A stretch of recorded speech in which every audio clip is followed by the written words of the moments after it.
Hollow ఉండే. అదే విధంగా మనకి కాంగ్రెస్ నుంచి సంధ్యా రెడ్డి గారు కూడా మనకి ఆడారు. సంధ్యా రెడ్డి గారు నమస్కారం అండి. నమస్తే అండి. సంధ్యా రెడ్డి గారు, వరుసగా జరుగుతున్న ఫుడ్ పాయిజన్ సంఘటనల గురించి మీకు వినే ఉంటారు, చూసే ఉంటారు. ఒకసారి మీరు చూడకపోతే బీఆర్కే స్క్రీన్ మీద ప్లే అవుతున్న ఆ విజువల్స్ మీరు ఒక్కసారి చూడండి. చూసిన తర్వాత ఆ పిల్లలు పడుతున్న బాధ మీకు ఎలా అనిపించిందో చెప్పండి. దాని తర్వాత మనం ఇక్కడ జరుగుతున్న అంశాల గురించి మనం మాట్లాడదాం. ఒకసారి విజువల్ ప్లే చేయండి వీలైతే. స్వప్న గారు, గుడ్ మార్నింగ్. జర రామ్మూర్తి అన్నను నేను మాట్లాడినప్పుడు ఆవేశం వస్తుంది, జర కొంచెం కంట్రోల్ ఉంచండి. ఒకటి నేను ఏం చెప్పదలుచుకున్నా, రాజకీయాలు మాట్లాడదలుచుకోవాలి. గత ప్రభుత్వం ఏం చేసిందా అనేది పిల్లల గురించి మాట్లాడదలుచుకున్నాను. సంధ్యా రెడ్డి గారు ప్లీజ్ ఒక నిమిషం అండి. గత ప్రభుత్వం గురించి ఇప్పుడు మీరు మాట్లాడకండి, ఎందుకంటే అది అయిపోయింది. గత ప్రభుత్వం ఏం చేసి సంధ్యా రెడ్డి గారు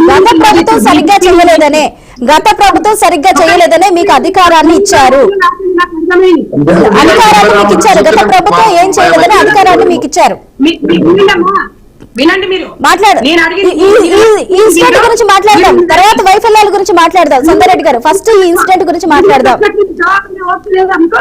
చెప్పండి సంధ్యా రెడ్డి గారు, ఫస్ట్ ఈ ఇన్సిడెంట్ గురించి మాట్లాడదాం, తర్వాత వైఫల్యాలు గానీ లేకపోతే మిగిలిన అంశాల గురించి మాట్లాడదాం. చెప్పండి. దాని గురించి మాట్లాడుతున్నా, మీరు ఒక్క నిమిషం ఆగండి. ఒక్కటి చెప్పదలుచుకునేదంటే మంచిగా జరిగిందా నేను చెప్పట్లేదు. ఏ ప్రభుత్వంలో జరిగిన బాధ్యత ప్రభుత్వాందే. డెఫినెట్ గా పిల్లలకు జరిగిన అన్యాయాన్ని ఎంక్వైరీ చేస్తున్నారు. భట్టి గారు విద్యాశాఖ మంత్రి లేదని పక్కన పెట్టండి, రాజకీయాల కోసం మాట్లాడట్లేదు. ఇమ్మీడియట్ గా అక్కడ జరిగిన దానికి ఎంతటి వారైనా ఎవరైనా కూడా చర్యలు తీసుకోవాలి. మెరుగైన దాన్ని వాళ్ళకి అందించాలని ఒక నినాదంతో ముందుకెళ్తున్నా. ఇలాంటి టైంలో రాజకీయాలు మాట్లాడాల్సిన అవసరం నాకు లేదు, పార్టీకి లేదు, ఇంకెవరికి లేదు. నేను ఒక తల్లిగా పిల్లల బాధ నేను అర్థం చేసుకుంటున్నాను కాబట్టి ఫుడ్ పాయిజన్ దేనికోసమైంది, ఎందుకైంది నేను ఇదే చెప్తున్నానమ్మా. ఇలాంటివి పునరావృతం కాకూడదు. గత ప్రభుత్వం చేసింది మేము చేస్తున్నాము, మాది అయ్యిందని తప్పించుకునే పరిస్థితి ఇవాళ కాంగ్రెస్ గవర్నమెంట్ కు లేదు. ఇమ్మీడియట్ గా మెరుగైన అందించాలని సీఎం గారు చెప్పారు, భట్టి గారు చెప్పారు. అక్కడ లోకల్ హాస్పిటల్స్ లో కూడా కరెక్ట్ ఫెసిలిటీస్ లేకపోతే కార్పొరేట్ హాస్పిటల్స్ పంపించండి, వారు అది చేయమని చెప్పిండ్రు, రకరకాల ఎంక్వైరీ చేయమని చెప్పిండ్రు. కాబట్టి నేను అనేది ఏంటంటే గత ప్రభుత్వం గురించి పక్కన పెట్టినట్టయితే ఇవాళ విద్యాశాఖ లేదు లేదు అంటున్నారు కదా. గతంలో విద్యాశాఖ ఉండి గాడిద పనులు తోమిందా నేను అడుగుతున్నాను. ఎందుకు అంటే ఇదే సరూర్ నగర్ 1200 మంది అమ్మాయిలు కాలేజ్ లో ఒక్కటే వాష్రూమ్ ఉంది. అప్పుడు రోడ్ ఎక్కినప్పుడు ప్రభుత్వానికి సిగ్గు లేదా అని అడిగినా గత ప్రభుత్వాన్ని. అందుకే అది పునరావృతం కాకుండా కాంగ్రెస్ గవర్నమెంట్ హెచ్ఎంలకు ఎస్ఎల్ఎఫ్ కి నిధులు దుర్వినియోగం కాకుండా అక్కడ ఉన్న ఇబ్బందులు పడ్డ విద్యార్థి తల్లిదండ్రులతోనే అనుసంధానం చేసిన ఘనత ఈ రోజు కాంగ్రెస్ పార్టీది. విద్యాశాఖ ఆయన షోకప్ చేసుకోవడానికి పెట్టుకోలేదు. విద్యాశాఖ నిర్వీర్యం చెయ్యకూడదు. స్కూల్స్ లో మంచి పౌష్టికారం అందించాలి, పిల్లలకి కరెక్ట్ డ్రెస్సులు ఇవ్వాలి, పిల్లలకి ప్రహారీ గోడ ఉండాలి, పిల్లల ఆట స్థలాలలో బాగుండాలి, వాళ్ళకి ఫ్యాన్ లైట్లు బాగుండాలని విద్యాశాఖ 2000 కోట్లు రిలీజ్ చేసి ఫస్ట్ దఫలోనే 1100 కోట్లు రిలీజ్ చేసి ఇవాళ మీకు దగ్గరలో ఉన్న బీఆర్కే న్యూస్ దగ్గరలో చుట్టుపక్కల ఉన్న స్కూల్స్ కి వెళ్ళి మీరు చూడండి. ఇవాళ ఒక్కొక్క స్కూల్ కి 10 లక్షలు 12 లక్షలు 15 లక్షలు ఇచ్చిన ఘనత కాంగ్రెస్ పార్టీది. కానీ ఈ రోజు జరిగిన అక్కడ ఉన్న పరిణామం అనేది చాలా దుర్మార్గము, బాధాకరము. నేను పార్టీల కాంగ్రెస్ పార్టీ గురించి మాట్లాడట్లేదు. అది జరగడం అనేది అలాంటి ఇంకా పునరావృతం కాకూడదు. గతంలో ఏరుపాలెం స్కూల్లో 23 మంది అమ్మాయిలు ఫుడ్ పాయిజన్ అయినప్పుడు బీఆర్ఎస్ ప్రభుత్వంలో అది ఎక్కడ పోయింది? హరీష్ రావు నియోజకవర్గమైన సిద్దిపేటలో 3 పాము వచ్చి చనిపోయినప్పుడు అప్పుడెక్కడ పోయింది?